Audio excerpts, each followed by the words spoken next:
চলো আমরা পড়ি আজকে কি পড়বো? গান্ধী দা মহাত্মা।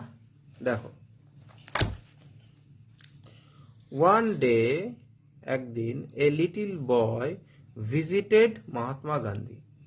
একদিন একটি ছোট্ট বালক সে কার সঙ্গে দেখা করলো?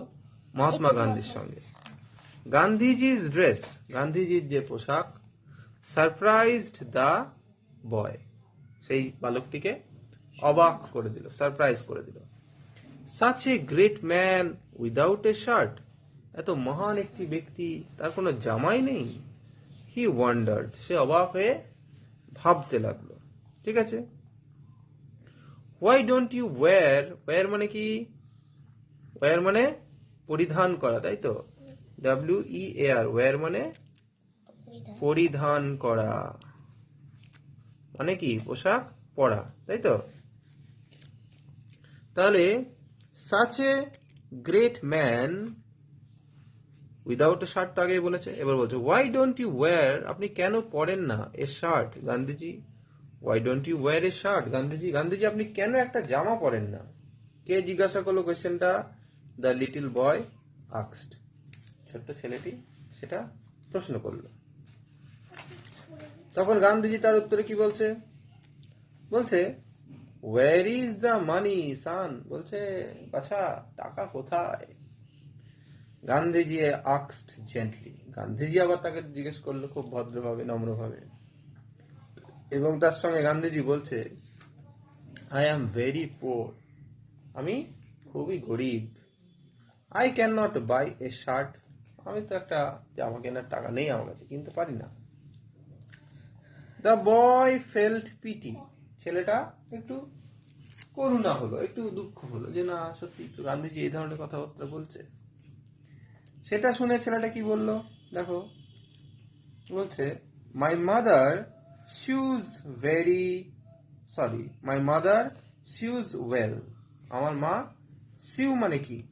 SEW, সিউ, সিউ মানে হচ্ছে সেলাই করা। তাহলে my mother third person singular, ওই জন্য সিউ এর সঙ্গে একটা এস অ্যাড হয়েছে, তাই তো? Sews, my mother sews well, আমার মা কেমন সেলাই করে? ভালো। হি সেইড, সে বলল।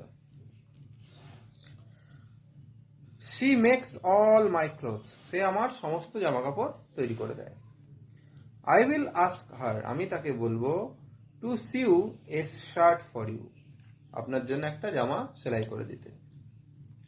তখন গান্ধীজি জিজ্ঞাসা করছে how many shirts can your mother make, তোমার মা কতগুলো জামা তৈরি করতে পারবে?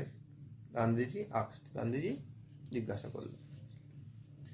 তখন ছেলেটা কি বললো দেখি, ছেলেটা বলছে জাস্ট টেল মি, শুধু আমাকে বলুন, হাউ মেনি ইউ নিড, আপনার কতগুলো লাগবে, কতগুলো প্রয়োজন?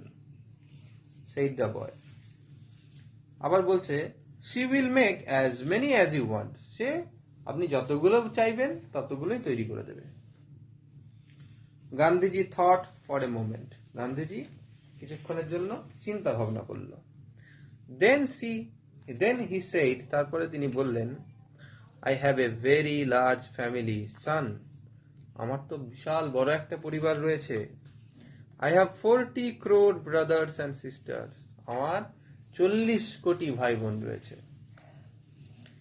Till every one of them has a shirt, how can I wear one, যতক্ষণ না তাদের সবাই একটা করে জামা পায়, আমি কি করে একটা জামা পরতে পারি? গান্ধীজি আস্কড, গান্ধীজি এই প্রশ্ন জিজ্ঞাসা করল। The reply surprised the boy, এই উত্তরটা ছেলেটিকে অবাক করে দিল। 40 crore ব্রাদার্স অ্যান্ড সিস্টার, সে কি ভাবলো? 40 কোটি ভাই বোন। আসলে কি গান্ধীজি ওয়াজ রাইট, গান্ধীজি তো ঠিকই বলেছিলেন। After all Gandhiji felt, Gandhiji কি অনুভব করতেন? যে all the people of India, ভারতের সমস্ত লোকজন, ওয়্যার হিজ ফ্যামিলি মেম্বার্স, তারা সবাই তাদের পরিবারের সদস্য। ঠিক আছে, এরপর আমরা নেক্সট পেজে চলে যাচ্ছি। Let's continue. Gandhiji visited different places, Gandhiji বিভিন্ন জায়গায় ভিজিট করতেন। কি করতে? টু কালেক্ট, সংগ্রহ করতে। কি সংগ্রহ করতে? ফান্ডস মানে কি? জমানো, টাকা আর কি ফান্ড সংগ্রহ করতে। কিসের জন্য? ফর ইন্ডিয়াস ফ্রিডম স্ট্রাগল, ভারতের যে স্বাধীনতা সংগ্রাম সেইটার জন্য। ওয়ান্স, একবার, হি ভিজিটেড ওড়িশা, কোথায় ভিজিট করতে গেছিলেন? ওড়িশায়। দেয়ার, সেখানে, হি মেট, তার সঙ্গে দেখা হয়েছিল, অ্যান ওল্ড ওম্যান, একজন বৃদ্ধা মহিলা। She could not stand straight, সে সোজা হয়ে দাঁড়াতেও পারছিল না। হার হেয়ার ওয়াজ গ্রে, তার মাথার চুল সব পেকে গেছে, গ্রে হয়ে গেছে। হার শাড়ি ওয়াজ টর্ন, তার শাড়িটা ছিঁড়ে গেছিল। শি ওয়েন্ট নিয়ার গান্ধীজি, তিনি গান্ধীজির কাছে গেলেন। অ্যান্ড টাচড হিজ ফিট, তার পা ছুলেন। দেন, তারপর, she gave him a coin, গান্ধীজিকে তিনি একটা কয়েন দিলেন। জামানলাল বাজাজেস ডিউটি, জামানলাল বাজাজ বলে একজন ছিলেন, তার কি ডিউটি ছিল? ইট ওয়াজ টু কিপ দ্য ফান্ডস, ওই যে টাকা পয়সা জমা যেগুলো হচ্ছে সেগুলো রেখে দেওয়া। He asked Gandhiji for the coin, Jamnalal Bajaj সে গান্ধীজিকে কয়েনটা চাইলেন। বাট গান্ধীজি রিফিউজড, গান্ধীজি দিতে মানা করলেন। জামানলাল ওয়াজ সারপ্রাইজড, জামানলালও অবাক হয়ে গেলেন। জামানলাল সারপ্রাইজ হয়ে কি বলছে? বলছে, I keep thousands of rupees, আমি তো হাজার হাজার টাকা রাখি। জামানলাল বললেন, ঠিক আছে। তখন গান্ধীজি কি বলছে? This coin is worth much more than those thousands, বলছে এই কয়েনটা ওই হাজার হাজার টাকার থেকে আরো বেশি দামি। গান্ধীজি টোল্ড হিম, গান্ধীজি তাকে বললেন।